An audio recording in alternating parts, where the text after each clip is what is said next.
go. We got it. Hang on, 1 second.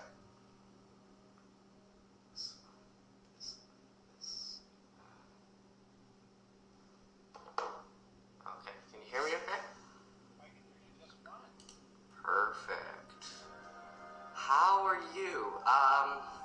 Yeah, wow, this is an honor. Above and beyond anything I could have ever imagined, for sure. Firstly, how do I say your name? How do I pronounce your name? It's pronounced Nikolai. Nikolai. What's your last name? Vidala. Vidal. Nikolai Vidal. The real Iron Man. Wow. Thank you. So, you can call me Sigil, or you can call me Scarlet Fox. That's my hero name. Wow. I've been watching you for a while now. At least 2 years, I think I've been watching. Really? Oh, well, thank you for watching. I appreciate it. Since you started your office and you had your desks of like computer and it just looked like the Batcave. Yeah, it was incredible. So I guess to start, my first question is the basic hero question. You know, who am I? I am Spider-Man. I'm Batman. I'm Gossip Girl. Tell us about yourself and how you became Iron Man. Yeah, so I guess my journey started in 2012 when the first Avengers movie came out. During that film, there was one scene in particular that really kind of inspired me to build in general, where Tony Stark was thrown out of the Avengers Tower, or I guess Stark Tower by Loki. Yeah. And then Mark Stevens wrapped himself around him, and he just like flew away. That scene was really inspiring for me, just because it never been seen before in film. Besides, I guess Iron Man 2 with the Mark V suit. That scene was just really inspiring. I'm like, even though obviously a flying suit's probably not possible in my lifetime, like it'd still be possible to build a suit that could like wrap itself around a user's body. So I've kind of dedicated all my time and all my resources, money, financially, to making something as similar to that as possible. And I've wanted to make it out of metal strictly because that's how it's done in the movies, and I try to make my suits as accurate to the film as possible. So I've seen that. I mean, the first thing that I saw that you got working was the full faceplate that would come down and open. Yes, yep. Everything's automated. I think I can't tell what my favorite is between the gauntlet that shoots the rockets or the hand propulsor that you got laser beam and can pop the blues from. The hand repulsor is one of my favorites. That one's really fun. For sure. I can get that for sure.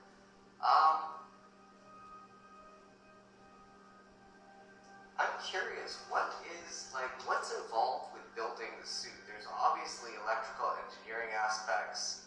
I'm curious, are you a computer programmer as well? It looks like you do all your own metallurgy. It looks like you do all your own welding. Yeah, all the above. I have self-taught myself pretty much every aspect. A lot of aspects of engineering. I've taught myself computer science, programming, taught myself metalworking, films, fabricating, welding, plasma cutting. I will be learning 3D printing very soon. I actually have a 3D printer behind me that I haven't even started using yet. And electronics and just basic mechanics. I didn't go to school for any of it. I'm all self-taught, so I've been learning on my own independently for like the last, I'd say about 12 years now. So that was one of my other questions. I was kind of curious, how long did you sit on this dream of yours of building the suits before you took action? So you're self-taught for 12 years? Yeah, before I took action, let's see, I started building Iron Man-based stuff not too long after I saw the first Avengers film. I wasn't like one of those kids who actually saw Iron Man in the theaters when it first came out in 2008. I never really was into the films until 2012, so I really started my journey and started learning around that time, 2012. I started with popsicle sticks and hot glue, and then cardboard, and then metal, and just kind of worked my way up from there. So ever since then, I've learned pretty much everything I know now, and so far, honestly, there's things that I know now and can do that I didn't think I'd be able to do for at least another 10 years. So it's pretty exciting to still be kind of like relatively, on the younger side, and also being able to build these things that really parallel the film. So. Wow. I mean, I think my next biggest, humbling for sure. It's a lot to take in. I think one thing that I want to actually mention to you, sorry, my other phone here is kind of being weird. There, no, it's not being weird. Have you seen the Mythbusters, where Jamie, the younger one, meets up with the military, and they actually have the flying Iron Man suit? Yes, I've seen that. Yes. I mean, you will see flying suit in your time. Yeah. Do you have the confidence? Well, you said you don't think you'd be able to have a flying suit. I think you have the confidence to make your suit fly. What do you think? With the proper funding, absolutely. It's definitely something that, I don't know if I'd be able to recreate the technology exactly in the film, like, with basically how everything is miniaturized. How you obviously have miniaturized rocket bombs. I don't know if I'll be able to recreate that, but certainly with jetpacks and, different kinds of propulsion systems like, mini turbojet engines, like that would actually be suitable for flight. Adam Savage did do that on Mythbusters. I don't even know if it was during the Mythbusters time. It might have been. And then he also made a titanium suit, which he got 3D printed titanium, which was actually super cool to see. That was actually one of the closest, I think one of the closest, if not the closest thing I've personally seen to a real-life Iron Man suit. Now, the thing with that suit is that it's not really too mechanical, it's not too electrical, it's mainly just like the shell. Yeah. But if you took a shell like that and combine it with, like, my mechanics and my electronics, you would have quite certainly the real deal, which would be super cool. So at some point I would love to do something along the lines of that, maybe collab with someone bigger than me, or if I get the funding, do something like he did, where I can print something that's almost completely bulletproof, which would be cool. So. I love bulletproof. I'm wearing a Kevlar vest personally. It's part of my armor. Oh, nice. Yeah, I'm in Canada, so actually you're just beneath me, so you're probably getting all the snowy weather too. This stuff seals your body heat in airtight. It's great. Wow. So many questions. Sorry, I'll just stick to my list here. You're good.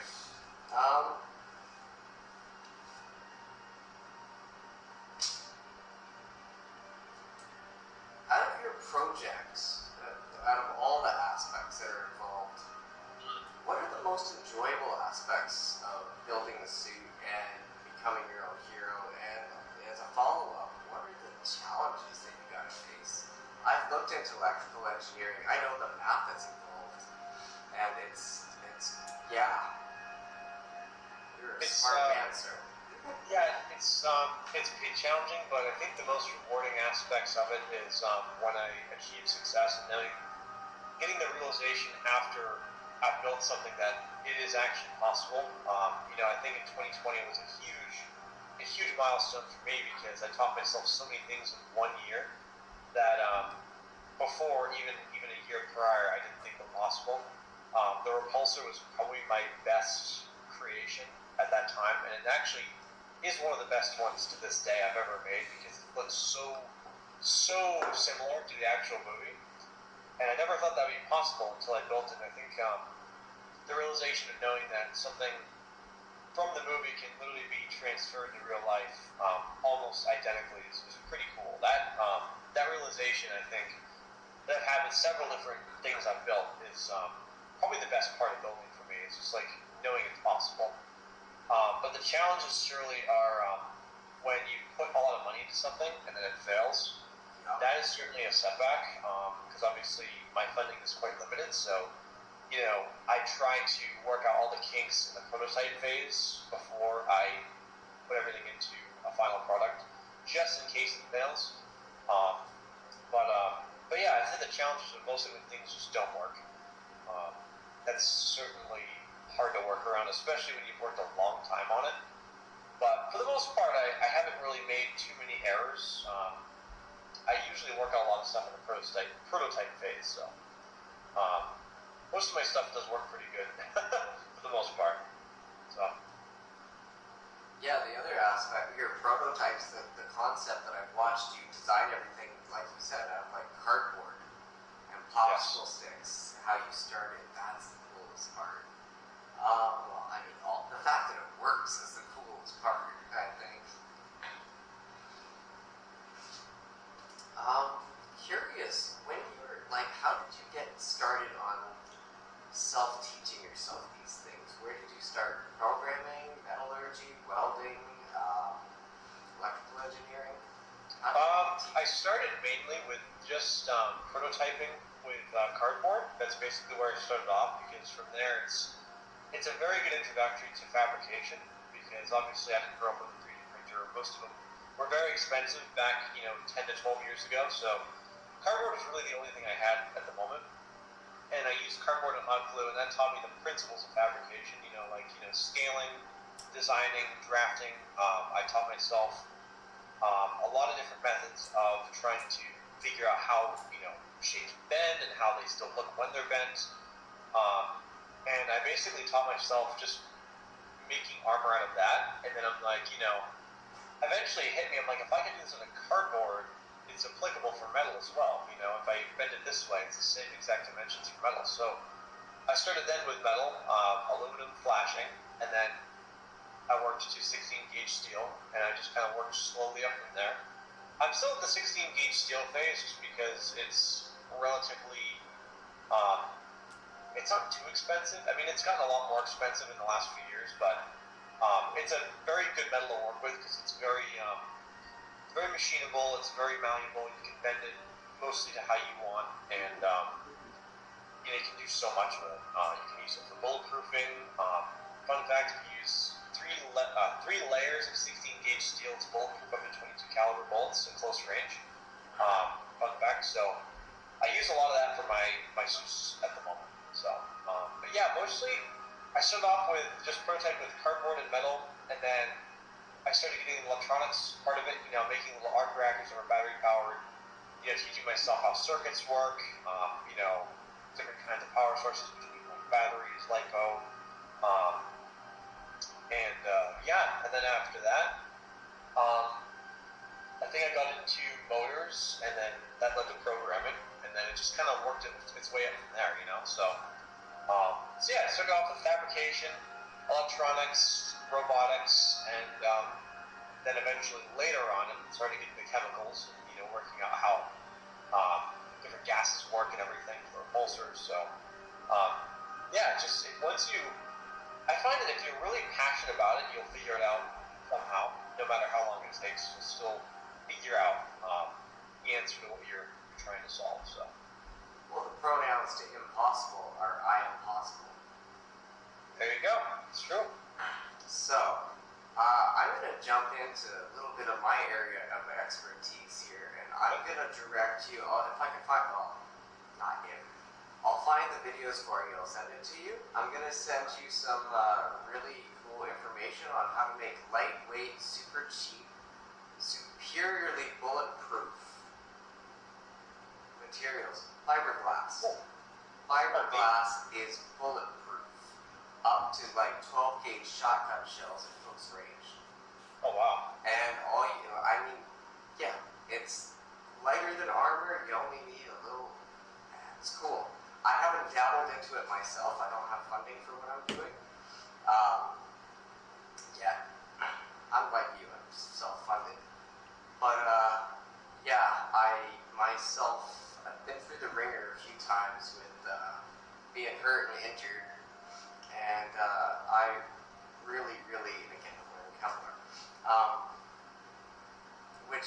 where I live happens to be one of those prohibited things that you can't wear outside your house because it means you're up to no good. However, fiberglass, a full-blown fiberglass Batman suit, that's something I want to spin up on my head.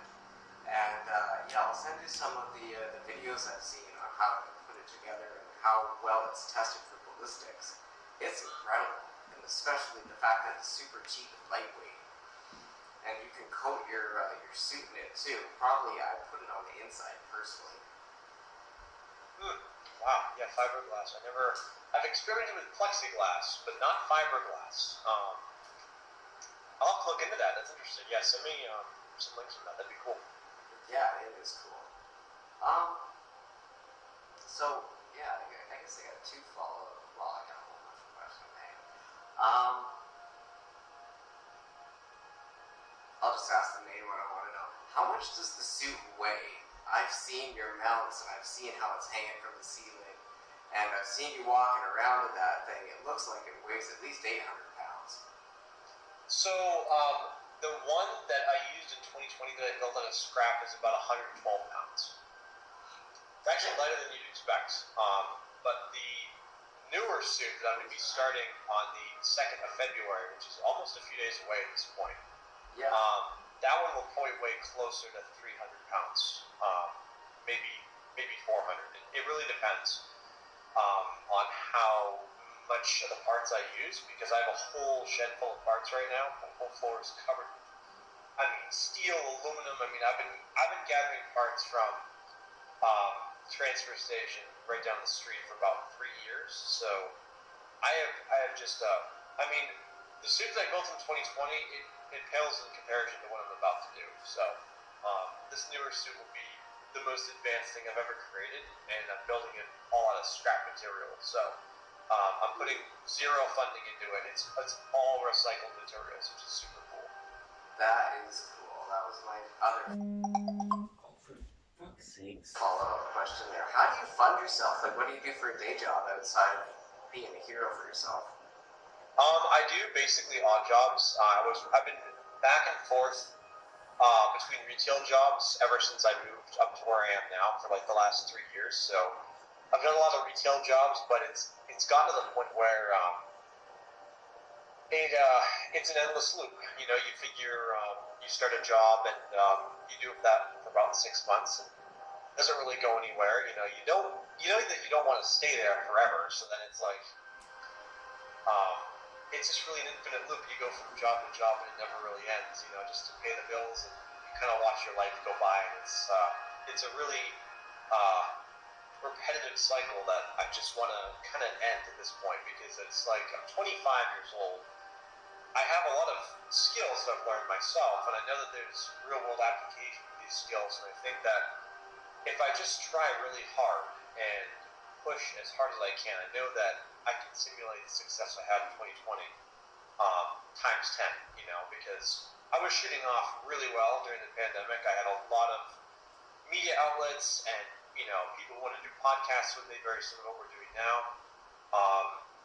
I had lots of people that wanted to meet with me. I had offers to go on America's Got Talent. I had offers to go, all over the world. And then obviously, I had to move due to family factors, and I had to pack up all my stuff for a bit. So all my work kind of got shut down for like probably about 6 months or so, which was pretty big dig into my content, and you know, all the traction I'd got was basically lost within 6 months. So from there, I had to just work all these jobs, retail, go back and forth. But I've been up here for 3 years, and I think I want to try to move this summer. So I'm trying to put all my eggs in one basket right now. I'm doing basically odd jobs, doing snow shoveling, you know, trash removal, a bunch of different stuff, side gigs, to just kind of fund myself, just to let me through. And in the meantime, it's actually funny that we're doing a podcast, because either tomorrow or the next day, because I think today's the 29th, so either tomorrow or the 31st, I'm actually planning to do a massive, a humongous challenge for myself, something I've actually never attempted, where I'm going to try to get 1 million subscribers on YouTube. I'm probably not going to succeed, but I'm going to go all out on TikTok, Instagram, basically every single social media outlet there is, and just work my absolute hardest to try to get as much as I can, just to kind of make up for the lost time. So So that's basically where I'm at now. And I'm pretty excited. This is pretty much, I actually did a podcast with someone 2 days ago, or 2 or 3 days ago. So this is actually the last one, I think, before my big launch. So this is pretty interesting. So yeah. Today worked out really unique for me too. I was checking my phone, and it was 2 years ago today that my family and I attended the trucker protests as part of, taking a stand and actually choosing how to be a real hero here in Canada against all the, I'm sure you know what's going on here in Canada. I've heard about all that, yeah. It's pretty ridiculous. And I mean, that's part of my Adventurers Alliance here. And I want the real adventures to assemble. We're not out to avenge anything. But the thing is, I really, really am scared for humanity. And there's so much darkness in the world. And the people need to know that there are good people, good men and women out there who are making a difference, living their passions and living their dreams, and that there is hope for a happy, bright future for each and every one of us. And you don't need to be decked out of your mind on SSRIs and everything else going on. I'm a holistic health coach, and it breaks my heart that in the entheogenic realm, if you haven't heard of that, that's what legalized psychedelics are, magic mushrooms and LSD and dimethyltryptamine and whatnot, MDMA, psychoassisted therapy. Trudeau's lockdowns just killed more people than Hitler. The overdose crisis, I just lost the woman who, okay, you don't have to lie, that's okay. 9 years ago, I was assaulted in a really vicious attempted murder street assault. My girlfriend at the time saved my life. She overdosed and died a few months ago. 1 month before I graduated from nutrition college as a licensed holistic health coach nutritionist. And I could have saved her from the overdose. I could have saved her from the alcohol and everything else. And the overdose crisis here in Canada is ridiculous. If you get magic mushrooms from mycologists and people who grow them to help with the mental health and to help with the physical pain and everything that people are suffering in, it's about $150 a month. If you go through the medical system developed by John D. Rockefeller, they charge $5,000 per session. And if you can't afford that, you got Trudeau's maid service, which is the assisted suicide service. That's free to access. But if you want to stop your depression and anxiety and your suicidal ruminations, $5,000 a month or per session. It's just, this is why I'm doing what I do. I want the real heroes out there letting people know that there is light at the end of the tunnel, and you can live a happy, healthy life. And you don't need to pay a fortune to do it, and you don't need to go through their broken system. Yeah. Well, firstly, I am extremely sorry for your loss. That is really beyond words. I am truly sorry. It's funny you actually mentioned truckers, because my father's actually a trucker himself, so I've been hearing I heard all about those Canada protests with the truckers and everything, and I have also heard about the suicide assist system that they have there, which is evil. I think it's pretty evident that's pretty evil. And the thing that I've seen with me on my side with the social media is that there's so much propaganda and there's like this, I think it's honestly a pandemic of just horrific negative content and just garbage that's being spewed online. I see all these people that, they pretend to be influencers. They, want to call themselves influencers because, they think what they're doing is just all living their life. But, when you have people like, porn stars and, all these, I don't know, just these really bad influences, people that do drugs, people who are, just doing really awful things online, and, you're supposed to look up to these people and watch their content, essentially feed their lifestyle, and there's no one really that is doing anything good online. There's no, really good. really see a good, wholesome story of someone like online. Like you don't really see anyone living their best life. I mean, you can like there are people that are genuinely good who are online, but I feel that they don't get nearly as much coverage and success to people who are reporting the garbage. Because those people are funded. Because I don't know. I think the goal of social media in the end is just to have the most heinous and most materialistic lifestyle possible. And it doesn't matter whether they're worshiping God or the devil. It's just they're out to make themselves rich and successful, and they'll do it any way they can, whether it's by pulling people down with them or just doing the most insane things to just get some views. I've seen pretty much all of it in the last few years, and another reason why I kind of took a break from social media to kind of figure out who I want to be as well. I don't want to just be someone who chases the content and views, which I actually found myself doing for a bit in 2020. The fame was pretty overwhelming. When you're 21 and you have all these people, like you went from having like 100 views on YouTube to now like millions. It kind of messes with your head a little bit, and I think I needed to step back to realize, okay, if I'm going to, because I know I can influence people, I know I can have a huge impact on people if I really try, and I think that the time that I've been here, almost, I guess, in an isolation period, has given me time to realize, okay, I want to have a good, positive impact on the world. I want to inspire people. I want to help people. How do I refine my own character in a way that is positive on them and actually, helps them to achieve their own success? Instead of just being successful myself, how do I inspire others too? To be like me. And I think that the time that I've spent here has helped me figure that out. And like you said, you caught me at a really, really, really interesting point in time, because this is right where I started that journey of going all in on social media to try to, show people who I am and how if you just believe in yourself and follow your dreams and do good for people, like there is a positive outcome. It may take a little longer because it's obviously the harder path, but it's much more rewarding in the end. A lot of people, I feel, take the quick and easy path because it brings immediate success and rewards, but it's not necessarily the most moral path.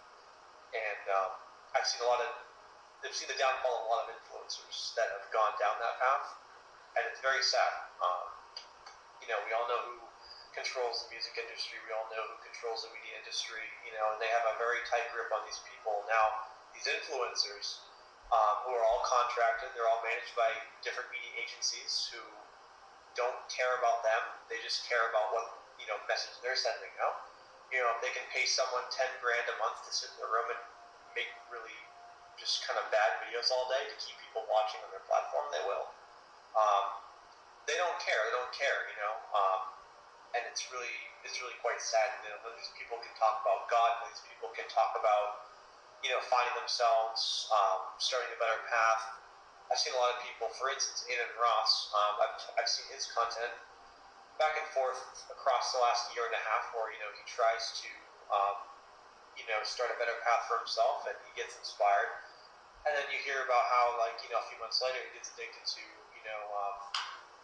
like narcotics, and it's just like it's really sad. I feel like there are people who are successful influencers who are on the high up levels of social media, but they can't really move forward with themselves. They can't really turn a new leaf because they're too contracted, they're too deep into the system. So I think for a brighter side of social media, I think it's going to take some people who are at the bottom, who want to get to the top, but are willing to work as hard as they possibly can, because I feel like the people who are already at the top, it's almost kind of too late for them to turn around because they're too deep into the system. It's almost like Neo in the Matrix. It takes someone who really hasn't been too corrupted by the system to change it. It's kind of a novice, trying to learn everything. Like Neo at the beginning of the Matrix didn't really know what it was, didn't know anything about it. And through the film, you see him kind of solve it. And it's like, stops the bullets, and he discovers himself and discovers the reality around him, and in doing so becomes the main character and the hero. So I feel like it's going to take someone like that to change the game, and I really feel that my purpose is to be a pioneer in that movement. I really feel that that's kind of my place. So in the next few days, I will begin, and I think history will speak for itself. So it will, and you will speak for it as well. Some good news for you. I just came across within the last 48 hours, Meta, the company that owns all the social media, is under an absolute drastically massive lawsuit, class action lawsuit, because of exactly what you just said, and you nailed it. It's psychologically designed to be harmful and addictive, specifically and targeted to minors. Yep, there you go. And the world sees it for what it is. Yeah. And the other thing, with the social programming, heroes. Iron Man, drunken alcoholic, how it started, right? The hero's journey. Charlie Cox is Daredevil. Probably, uniquely, mentally, the most sound and psychologically fit of all the heroes that are out there, surpassing probably even Superman and Batman. But if you look at his fridge, if you watch the show, what's in his fridge? It's empty. Beer. Jessica Jones, chronic alcoholic. Dick Tracy was based off Elliot Ness's fight with Al Capone against the alcohol industry. Really? Wow. There's real heroes out there. But the social programming that's designed to make children vicious. Even not biologically my son, my girl, best friend's kid. He loves Spider-Man. His goal is kind of like yours. He wants Ruby play button. My daughter, she wants to be Sailor Scout Guardian from Sailor Moon. She wants the Diamond play button. Everybody's going for the play button. It'd actually be cool if once you're getting a little bit popular, if I could get you to at least appear as a guest star on Venom Smiles' channel. That would help him get his Ruby play button. But going forward, the video games, and even watching the cartoon Justice League, it's Superman. He can show up and use his pinky finger and subdue anybody.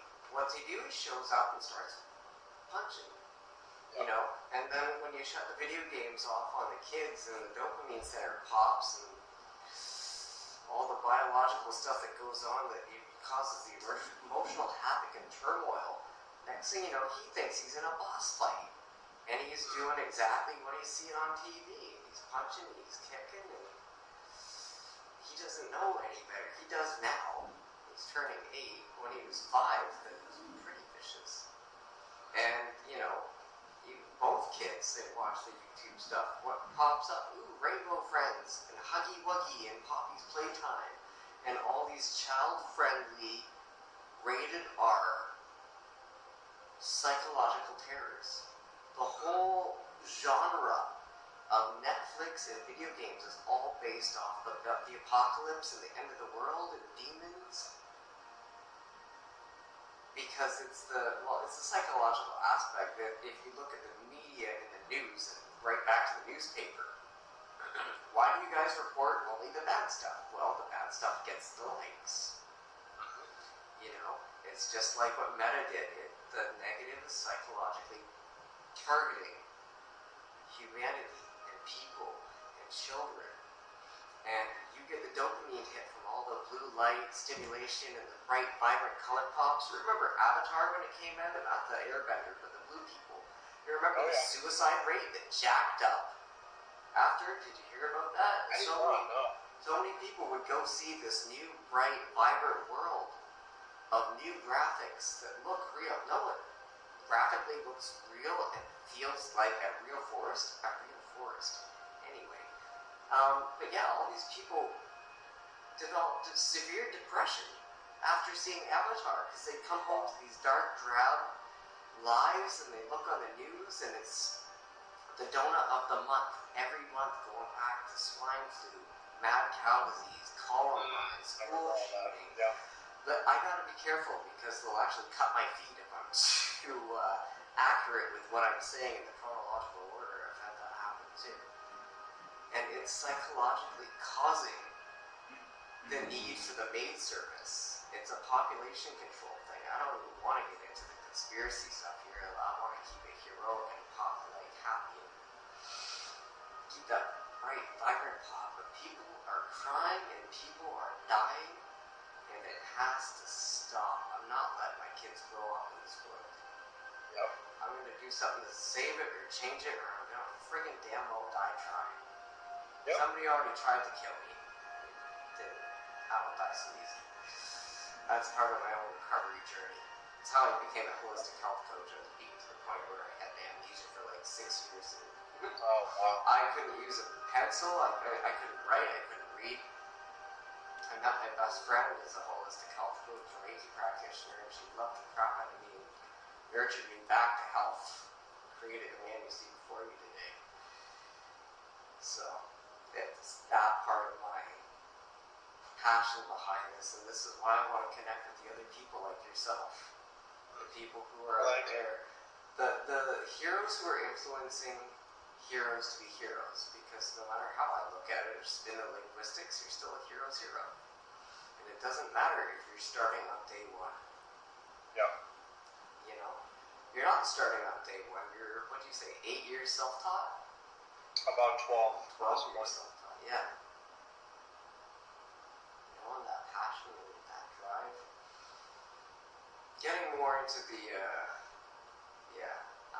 I'll jump into a little bit of a pause and spin here.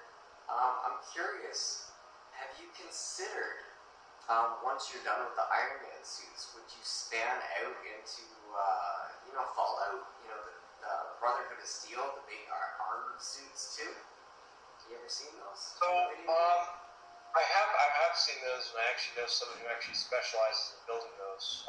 Ironically, it's actually the UMA, the Makers Association that I created in 2020. I think his name is Ray Matthews. Really awesome dude. I think he's in his 60s, but he's incredibly talented in robotics and exosuit builds. He's actually one of the only other people I know who does it to the length I do. Ray Matthews, awesome dude. But to answer your question,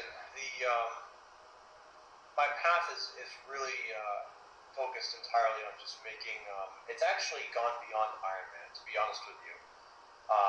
I have actually created in the last year or two my own character, which will be revealed at some point. I have a whole name, I have a whole story and everything, which I eventually want to get turned into a comic series, because to kind of span off a little bit, I feel like Disney has, after Infinity War, it's not going anywhere with Marvel. Marvel's kind of gonzo. I think we can all agree on it. It's just not the same, at least. And Star Wars is obviously not the same. You have all these stories that we've had for decades that really have come to an end, and there's a need for new stories that are uplifting, not like some of these shows you see that are just by Netflix, that are just purporting these bad influences. I'm not going to get into it, but you know what I'm talking about with Netflix, what they believe in. But there's a need for new shows, there's a need for new stories that will actually inspire the next generation. There's nothing nowadays besides the very, very few influencers who are inspiring the next generation. There's no stories I see that are really as just awe-dropping as like Star Wars or Marvel when it first came out. There's no new stories. Nobody's creating things anymore. And it's really sad, and I want to be one of the people who create that by first becoming the real deal myself, which will just kind of make it even more real, because as opposed to creating the comics and then eventually becoming the character, I want to invert the situation by becoming the character and then creating the comics, to show people that you can become something in real life and the story will then be based off of you, which can be true for a lot of people.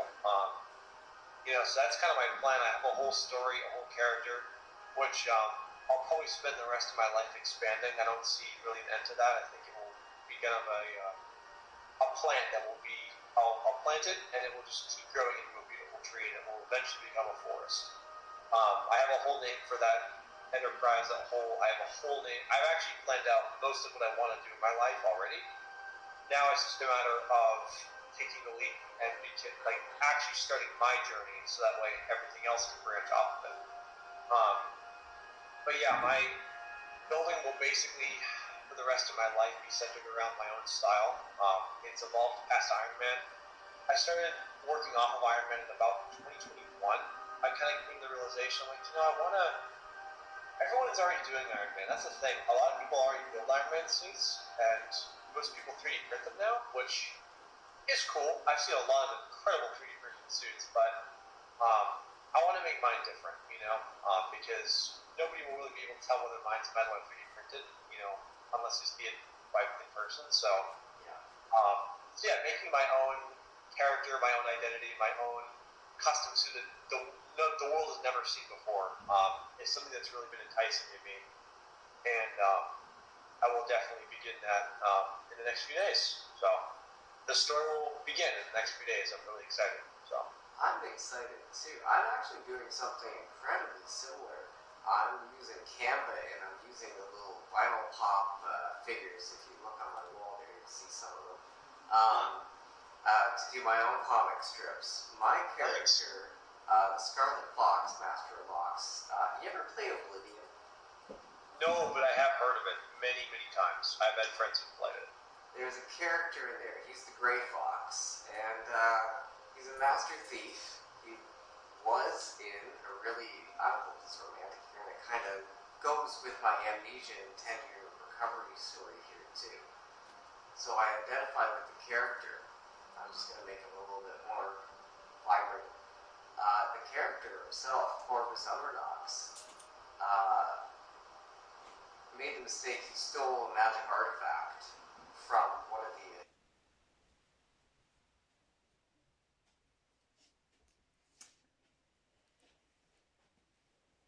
Now, that is where the battery died.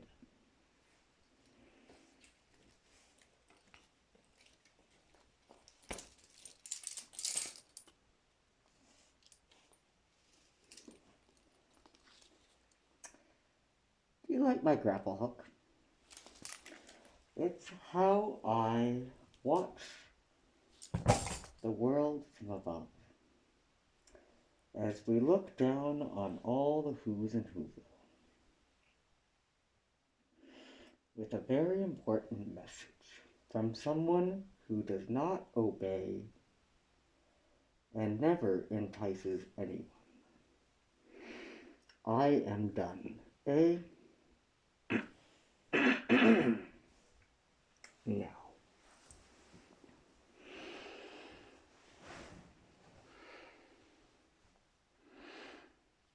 Remember, the 25th of December, the Antichrist, treason and plot.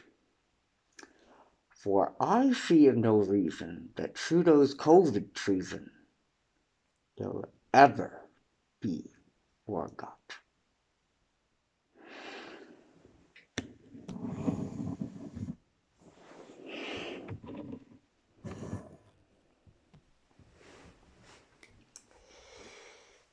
Now, if you are all wondering why I am recording one phone with another, the answer is quite simple. As stated in the movie Enemy of the States with Gene Hackman and Will Smith, there are AI, Terminator, Autobot, censorship computers that when they overhear these types of conversations, they tend to kill the live feeds. They do this with multiple businesses who operate in the entheogenic realm because they do not want you knowing this type of information.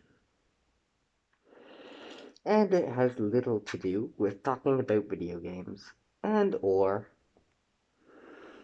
dressing up like heroes in body armor.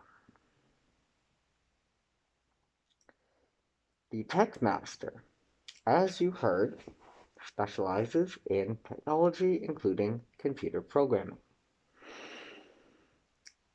His Google Meet Live was dropped and he was not allowed to record it and did not get a copy.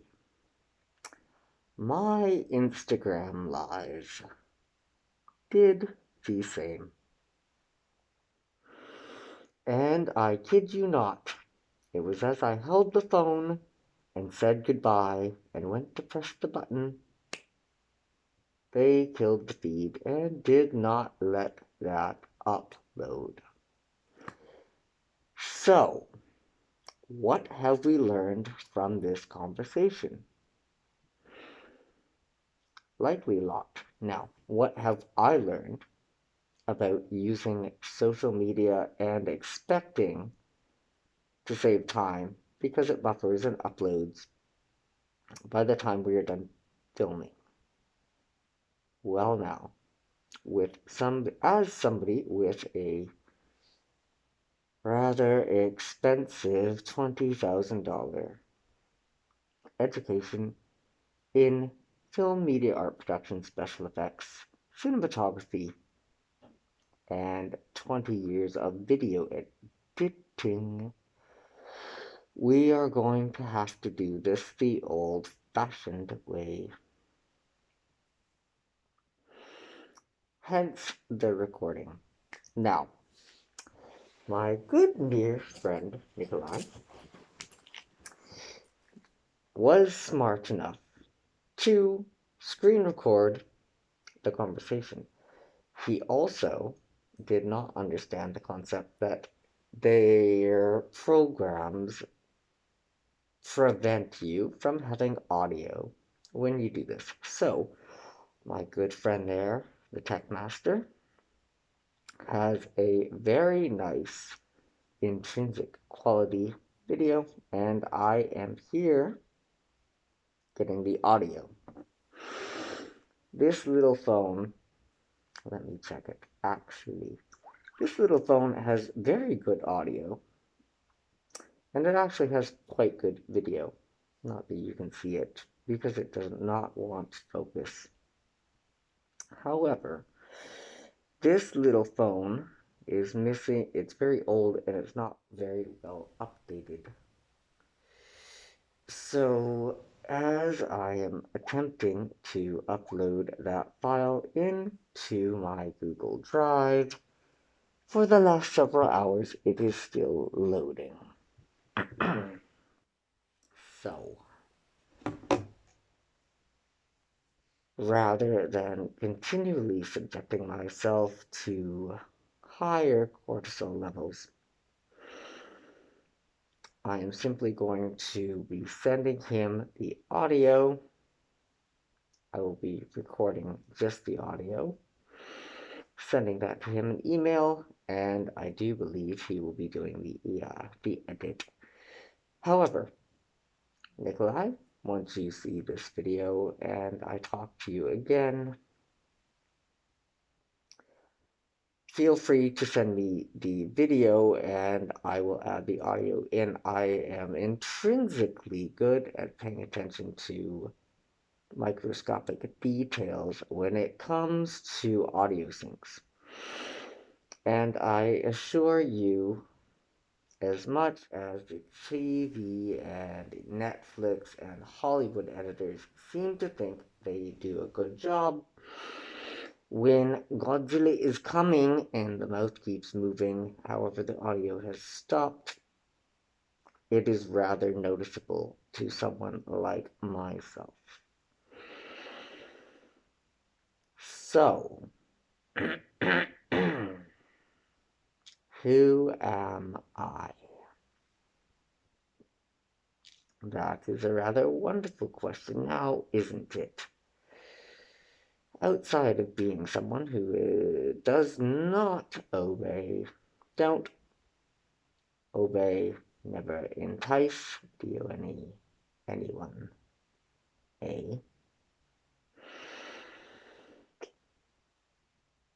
I am the Scarlet Fox, and you may feel free to check with the police as I am not I.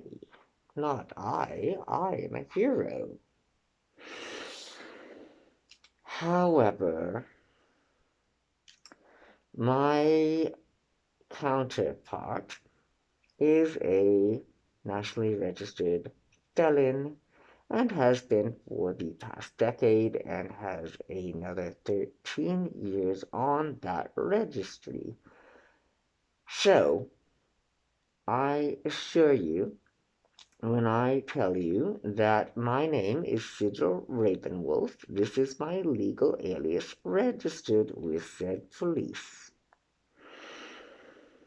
Who was I?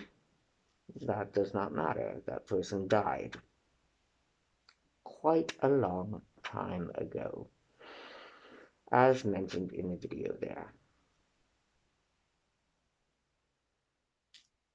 June 15th, 2014.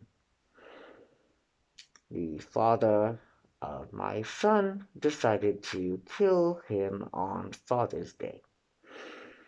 Left him rather a mess of a vegetable who could not read to his children or out loud. He could not use a pen to sign the police statement in order to press charges. That was when the police officer left the room and somebody else helped him put his name on that paperwork because he was such an intrinsically brain-damaged mess. And much like Wolverine, he went on his daily routine, not knowing anything about who he is or who he was other than knowing this type of behavior from society is no longer going to be tolerated. Do I make myself clear? Allow me to retort. The world is suffering. People are crying and people are dying. The suicide rate of nurses pre-pandemic is the exact same statistical number as the amount of veterans who take their own lives. Enter the entheogenic realm of psycho-assisted therapy to help people through this mental health crisis. Now, in this delightfully wonderful liberal country, as mentioned, they are seeking $5,000 per 4-hour sessions.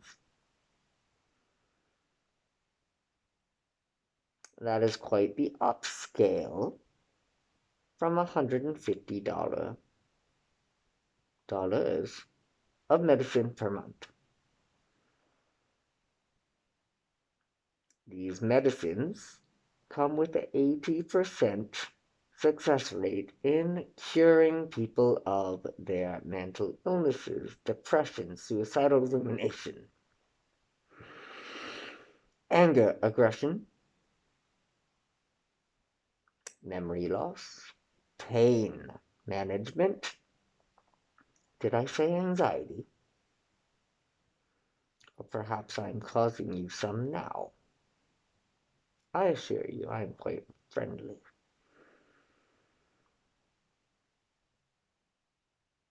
Unless you try to kill me. Then I have an unusually aggressive hyperpersonality syndrome that rather acts like a tyrannical parrot that is set off by loud noises caused by the complex PTSD left over from having a brain rewired into a state of thinking he, was experiencing such a personality disorder as a dissociated split personality disorder.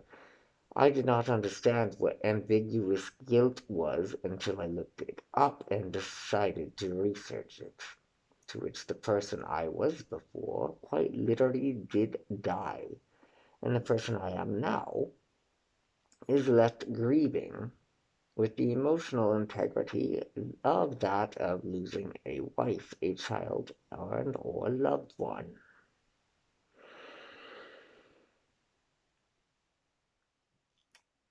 The entheogens have rid me of such tumultuous emotional fluxes.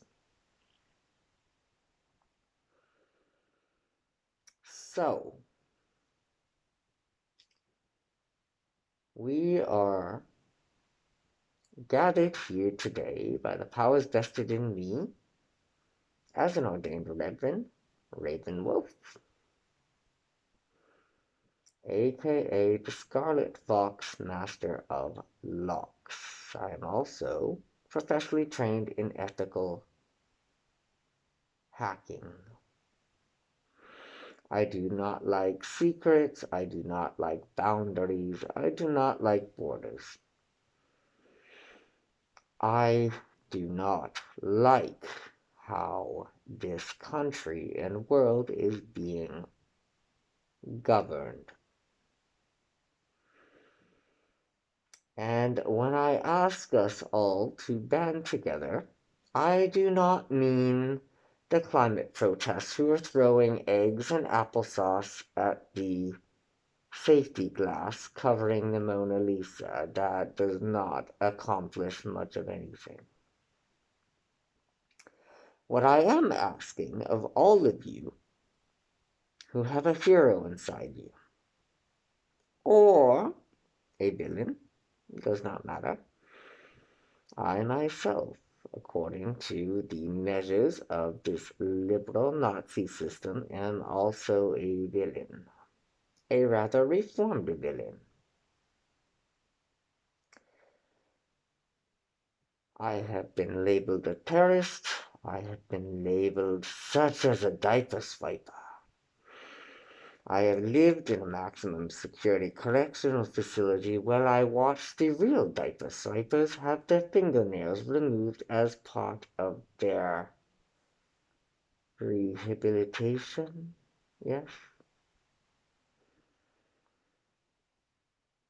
The violence and the grisliness does not suit me.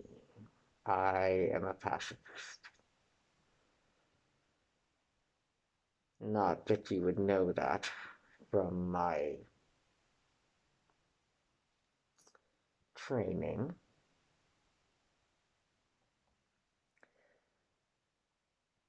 So, as we are gathered here today, I am outreaching to all of you.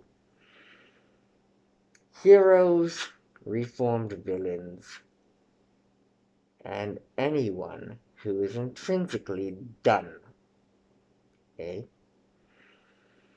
To stand and band together with my Adventurers Assemble Alliance. The people who are living their dreams, people who are being real heroes and showing humanity that there are options outside of hiring the Dustin Maid services.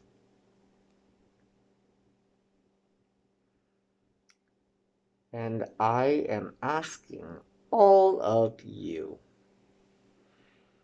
to take a stand and allow humanity and those of us who do not have it in them